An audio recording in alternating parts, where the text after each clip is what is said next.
Good morning, St. Paul's. I'm Jay Smith, Still Jeff Laparette. and it is Stewardship Week. Which week are we on? We are on the Inspiring Commitment Week. Right, and we are the other halves of Deborah and Carolyn who should be committed. We're being our other halves.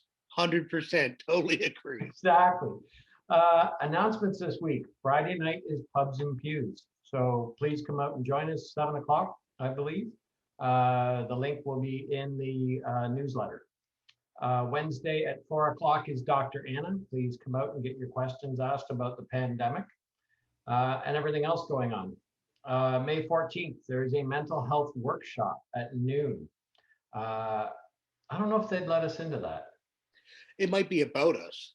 That's why I'm wondering. You know, my wife's running it, so Yeah. yeah, It might be case examples. yeah, it's not good. Deborah's book study, May 15th, and please look in the newsletter for information on that as well. She vetoed the book I suggested on how to marry wonderful husbands. I don't think either of them have read it. Yeah. I think it was too short, to be honest.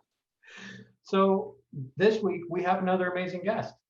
We do. We have another amazing guest who I can't wait to highlight. Inspiring Commitment. What's really cool about this person is that they're a type of person who goes outside of their comfort zone and are committed just to make sure that things are running well at the church. And the other part of it is, you know, sometimes I'll go to a meeting or I'll go to something I'm unfamiliar, and when I see this person there, I feel better. That's cool. And that's inspiring as well. So Yeah. I'm thrilled to have this week's guest, and not to keep you hanging any longer, but Jay, we may have mentioned this person once before in our announcements.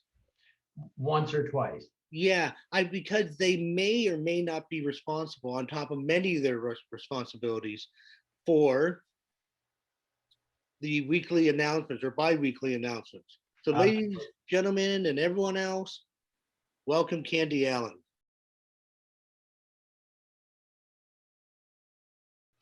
Ladies and gentlemen, Candy, thank you so much for joining us. Hi. So thank you.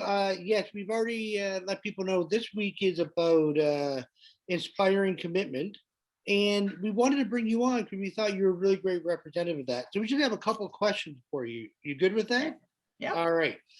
So you're a person who present for so many areas of St. Paul's. What drives this? Well, I think first I should give you a bit of history. My upbringing was in the United Church of Canada. My parents and I belonged to Royal Accord United Church in Etobicoke. That was our home church. My father taught Sunday school for many years. He was a superintendent. And that's when Sunday school had like 100 kids in it. It was huge. And my mother was in UCW. There was at least 9 units, and she was quite active with that. And Tom and I went to the same church, and we met at a post-university youth group, and we were married there in 1975. So I guess my roots in the United Church are pretty long and deep. And now I'm able to share back.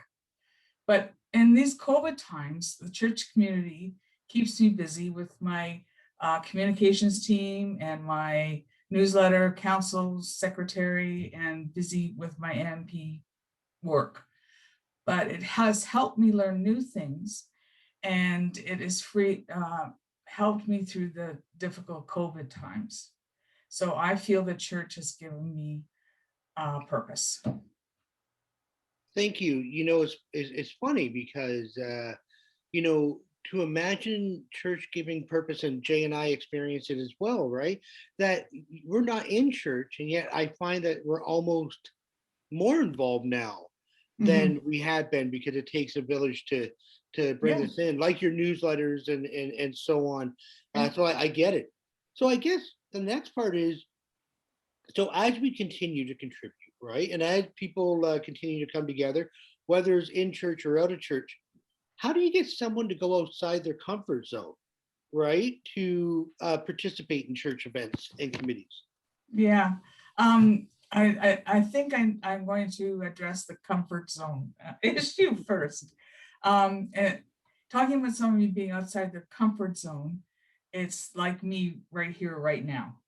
Um, I see myself more as a background support, um, being there to help lend a helping hand.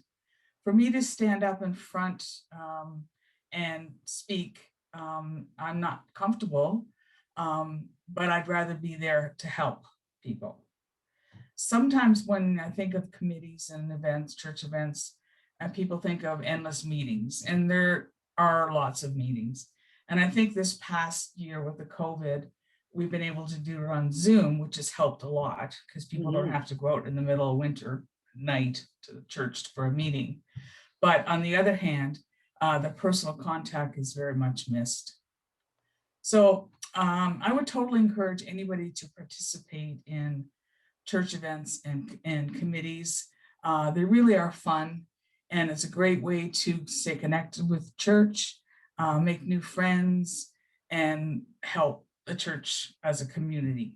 And it would be my pleasure, actually, to be there and support and help anybody if they just had to ask. I'd be there.